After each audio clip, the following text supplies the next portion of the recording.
श्री शिवाय नमस्तुभ्यम। शिव पुराण की कथा सुनने वाले सभी भक्तों का आज की कथा में हार्दिक स्वागत है। भगवान भोलेनाथ और माता पार्वती आपकी समस्त मनोकामनाओं को पूर्ण करें। भगवान शिव का ध्यान करके आज की इस पावन और परम कल्याणकारी कथा का श्रवण करते हैं। सूत जी कहते हैं, हे मुनीश्वरों, मैं संक्षेप से ही वाराणसी तथा विश्वेश्वर के परम सुंदर महात्म्य का वर्णन करता हूँ, तुम ध्यानपूर्वक सुनो। एक समय की बात है कि पार्वती देवी ने लोकहित की कामना से बड़ी प्रसन्नता के साथ भगवान शिव से अभिमुक्त क्षेत्र और अभिमुक्त लिंग का महात्म्य पूछा। तब परमेश्वर शिव ने कहा, यह वाराणसीपुरी सदा के लिए मेरा गुह्यतम क्षेत्र है और सभी जीवों की मुक्ति का सर्वथा हेतु है। इस क्षेत्र में सिद्धगण सदा मेरे व्रत का आश्रय लेकर नाना प्रकार के वेश धारण किए मेरे लोक को पाने की इच्छा रखकर जितात्मा और जितेंद्रिय होकर नित्य महायोग का अभ्यास करते हैं। उस उत्तम महायोग का नाम है पाशुपत योग। उसका श्रुतियों द्वारा प्रतिपादन हुआ है। वह भोग और मोक्ष रूप फल प्रदान करने वाला है। हे महेश्वरी, वाराणसीपुरी में निवास करना मुझे सदा ही अच्छा लगता है। जिस कारण से मैं सब कुछ छोड़कर काशी में रहता हूँ उसे बताता हूँ, तुम ध्यानपूर्वक सुनो। जो मेरा भक्त तथा मेरे तत्व का ज्ञानी है वे दोनों अवश्य ही मोक्ष के भागी होते हैं। उनके लिए तीर्थ की अपेक्षा नहीं है। विहित और अविहित दोनों प्रकार के कर्म उनके लिए समान हैं। उन्हें जीवन मुक्त ही समझना चाहिए। वे दोनों कहीं भी मरे तुरंत ही मोक्ष प्राप्त कर लेते हैं। यह मैंने निश्चित बात कही है। हे सर्वोत्तम शक्ति देवी उमे, इस परम उत्तम अविमुक्त तीर्थ में जो विशेष बात है उसे तुम मन लगाकर सुनो। सभी वर्ण और समस्त आश्रमों के लोग, चाहे वे बालक हो, जवान हो, बूढ़े हो या फिर कोई और भी क्यों न हो, यदि इस पुरी में मर जाएं तो मुक्त हो ही जाते हैं। इसमें संशय नहीं है। स्त्री अपवित्र हो या पवित्र, कुमारी हो या विवाहिता, विधवा हो या बंध्या, रजस्वला, प्रसूता, संस्कारहीना अथवा जैसी तैसी कैसी ही क्यों न हो, यदि इस क्षेत्र में मरी हो तो अवश्य मोक्ष की भागिनी होती है, इसमें संदेह नहीं है। स्वदेज, अंडज, उद्भिज तथा जरायुज प्राणी जैसे यहाँ मरने पर मोक्ष पाता है वैसे और कहीं नहीं पाता। हे देवी, यहाँ मरने वालों के लिए न ज्ञान की अपेक्षा है, न भक्ति की, न कर्म की आवश्यकता है और न दान की, न कभी संस्कृति की अपेक्षा है और न धर्म की ही। यहाँ नाम कीर्तन, पूजन तथा उत्तम जाति की भी अपेक्षा नहीं होती। जो मनुष्य मेरे इस मोक्षदायक क्षेत्र में निवास करता है वह चाहे जैसे मरे, उसके लिए मोक्ष की प्राप्ति सुनिश्चित है। हे प्रिय, मेरा यह दिव्यपुर गुह्य से भी गुह्यतर है। ब्रह्मा आदि देवता भी इसके महात्म्य को नहीं जानते। इसलिए यह महान क्षेत्र अविमुक्त नाम से प्रसिद्ध है, क्योंकि नैमिष आदि सभी तीर्थों से यह श्रेष्ठ है। यह मरने पर अवश्य मोक्ष देने वाला है। धर्म का सार सत्य है, मोक्ष का सार समता है तथा समस्त क्षेत्रों एवं तीर्थों का सार यह अविमुक्त तीर्थ काशी है, ऐसी विद्वानों की मान्यता है। इच्छानुसार भोजन, शयन, क्रीड़ा तथा विविध कर्मों का अनुष्ठान करता हुआ भी मनुष्य यदि इस अविमुक्त तीर्थ में प्राणों का परित्याग करता है तो उसे मोक्ष मिल जाता है। जिसका चित्त विषयों में आसक्त है और जिसने धर्म की रुचि त्याग दी है, वह भी यदि इस क्षेत्र में मृत्यु को प्राप्त होता है तो पुनः संसार बंधन में नहीं पड़ता। फिर जो ममता से रहित, धीर, सत्वगुणी, दंभहीन, कर्मकुशल और कर्तापन के अभिमान से रहित होने के कारण किसी भी कर्म का आरंभ न करने वाले हैं, उनकी तो बात ही क्या है। वे सब मुझ में ही स्थित हैं। इस काशीपुरी में शिव भक्तों द्वारा अनेकों शिवलिंग स्थापित किए गए हैं। हे पार्वती, वे संपूर्ण अभिष्टों को देने वाले और मोक्षदायक हैं। चारों दिशाओं में 5-5 कोस फैला हुआ यह क्षेत्र अविमुक्त कहा गया है। यह सब ओर से मोक्षदायक है। जीव को मृत्यु काल में यह क्षेत्र उपलब्ध हो जाए तो उसे अवश्य मोक्ष की प्राप्ति होती है। यदि निष्पाप मनुष्य काशी में मरे तो उसका तत्काल मोक्ष हो जाता है, और जो पापी मनुष्य मरता है वह काय व्यूहों को प्राप्त होता है। उसे पहले यातना का अनुभव करके ही पीछे मोक्ष की प्राप्ति होती है। हे सुंदरी, जो इस अविमुक्त क्षेत्र में पातक करता है अर्थात पाप करता है, वह हजारों वर्षों तक भैरवी यातना पाकर पाप का फल भोगने के पश्चात ही मोक्ष पाता है। शतकोटि कल्पों में भी अपने किए हुए कर्म का क्षय नहीं होता। जीव को अपने द्वारा किए गए शुभाशुभ कर्म का फल अवश्य ही भोगना पड़ता है। केवल अशुभ कर्म नरक देने वाला होता है तथा केवल शुभ कर्म स्वर्ग की प्राप्ति कराने वाला होता है। और शुभ और अशुभ दोनों कर्मों से मनुष्य योनि की प्राप्ति बताई गई है। अशुभ कर्म की कमी और शुभ कर्म की अधिकता होने पर उत्तम जन्म प्राप्त होता है।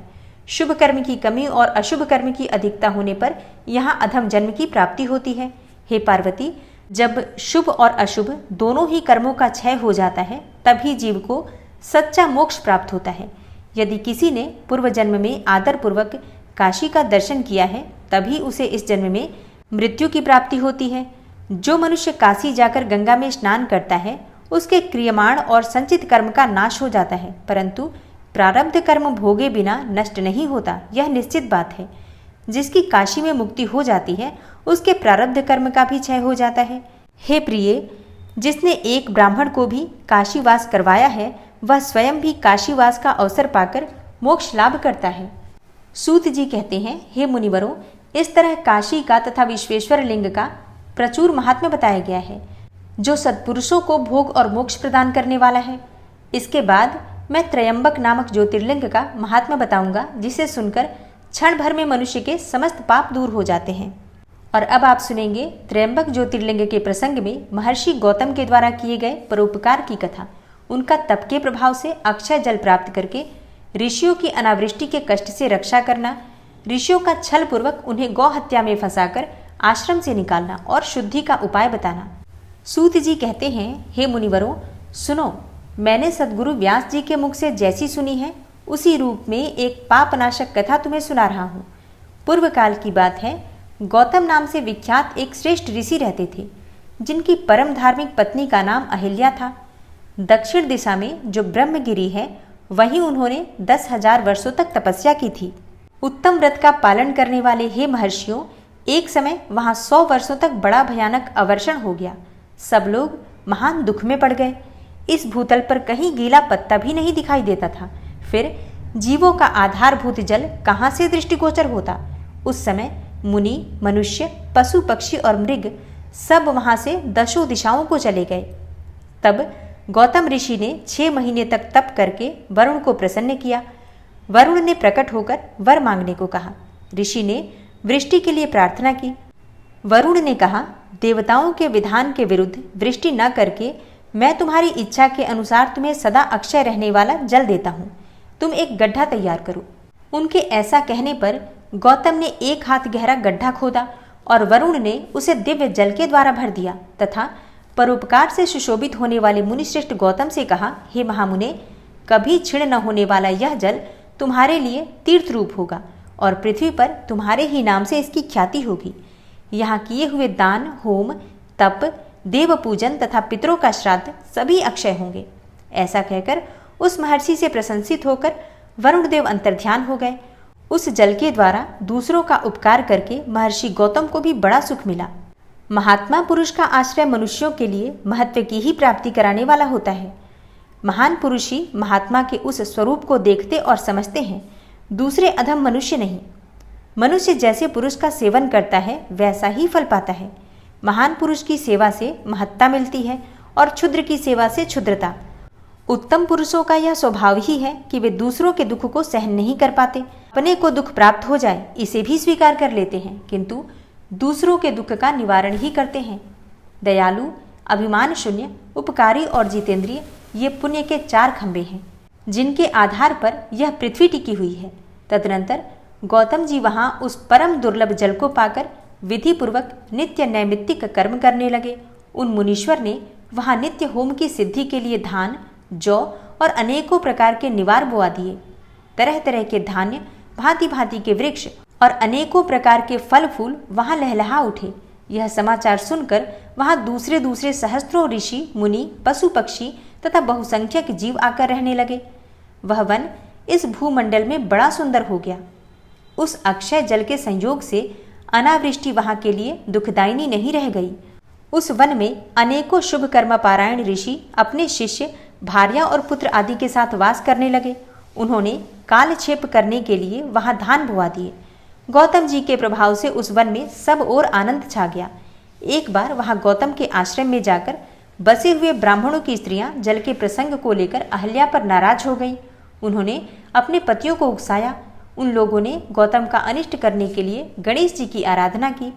भक्त पराधीन गणेश जी ने प्रकट होकर वर मांगने के लिए कहा। तब ये बोले, हे भगवान, यदि आप हमें वर देना चाहते हैं तो कोई ऐसा उपाय कीजिए जिससे समस्त ऋषि डांट फटकार कर गौतम को आश्रम से बाहर निकाल दें।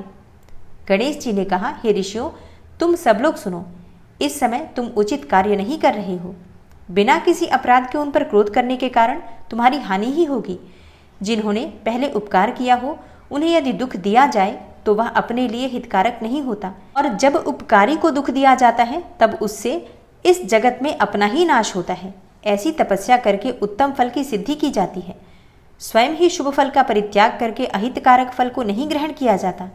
ब्रह्मा जी ने जो यह कहा है कि असाधु कभी साधुता को और साधु कभी असाधुता को नहीं ग्रहण करता, यह बात निश्चय ही ठीक जान पड़ती है। पहले उपवास के कारण जब तुम लोगों को दुख भोगना पड़ा था, तब महर्षि गौतम ने जल की व्यवस्था करके तुम्हें सुख दिया, परंतु इस समय तुम सब लोग उन्हें दुख दे रहे हो। संसार में ऐसा कार्य करना कदापि उचित नहीं। इस बात पर तुम सब लोग सर्वथा विचार कर लो।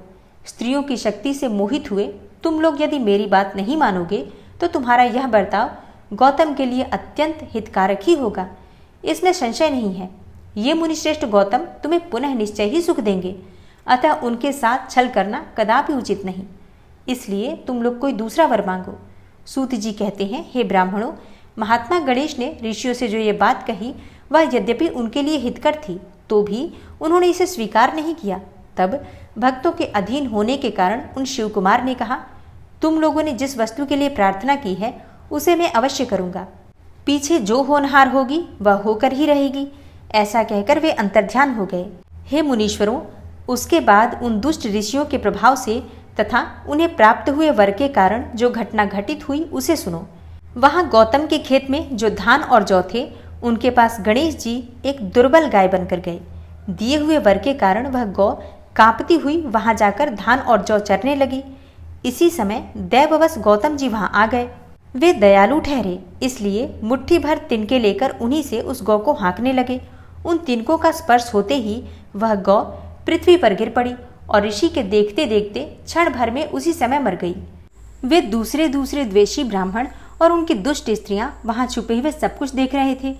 उस गौ के गिरते ही वे सबके सब बोल उठे, गौतम ने ये क्या कर डाला। गौतम भी आश्चर्यचकित होकर अहल्या को बुलाकर व्यथित हृदय से दुखपूर्वक बोले, देवी, यह क्या हुआ, कैसे हुआ। जान पड़ता है परमेश्वर मुझ पर कुपित हो गए हैं। अब क्या करूं, कहाँ जाऊं, मुझे तो हत्या लग गई। इसी समय ब्राह्मण और उनकी पत्नियां गौतम को डांटने और दुर्वचनों द्वारा अहल्या को पीड़ित करने लगी। उनके दुर्बुद्धि शिष्य और पुत्र भी गौतम को बारंबार फटकारने और धिक्कारने लगे। ब्राह्मण बोले, अब तुम्हें अपना मुंह नहीं दिखाना चाहिए, यहाँ से जाओ जाओ। गौ हत्यारे का मुंह देखने पर तत्काल वस्त्र सहित स्नान करना चाहिए। जब तक तुम इस आश्रम में रहोगे तब तक अग्निदेव और पितर हमारे दिए हुए किसी भी हव्य कव्य को ग्रहण नहीं करेंगे। इसलिए पापी गौ हत्यारे, तुम परिवार सहित यहाँ से अन्यत्र चले जाओ, विलंब न करो। सूत जी कहते हैं, ऐसा कहकर उन सब ने उन्हें पत्थरों से मारना प्रारंभ कर दिया। वे गालियां दे देकर गौतम और अहल्या को सताने लगे। उन दुष्टों के मारने और धमकाने पर गौतम बोले, हे मुनियों, मैं यहाँ से अन्यत्र जाकर रहूँगा। ऐसा कहकर गौतम उस स्थान से तत्काल निकल गए और उन सबकी आज्ञा से 1 कोस दूर जाकर उन्होंने अपने लिए आश्रम बनाया। वहां भी जाकर उन ब्राह्मणों ने कहा, जब तक तुम्हारे ऊपर हत्या लगी है तब तक तुम्हें कोई भी यज्ञ यागादि कर्म नहीं करने चाहिए।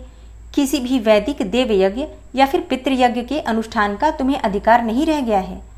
मुनिवर गौतम उनके कथनानुसार किसी तरह एक पक्ष बिताकर उस दुख से दुखी होकर बारंबार उन मुनियों से अपनी शुद्धि के लिए प्रार्थना करने लगे। उनके दीन भाव से प्रार्थना करने पर उन ब्राह्मणों ने कहा, गौतम, तुम अपने पाप को प्रकट करते हुए 3 बार सारी पृथ्वी की परिक्रमा करो, फिर लौटकर यहाँ 1 महीने तक व्रत करो। इसके बाद इस ब्रह्मगिरि की 101 परिक्रमा करने के पश्चात तुम्हारी शुद्धि होगी।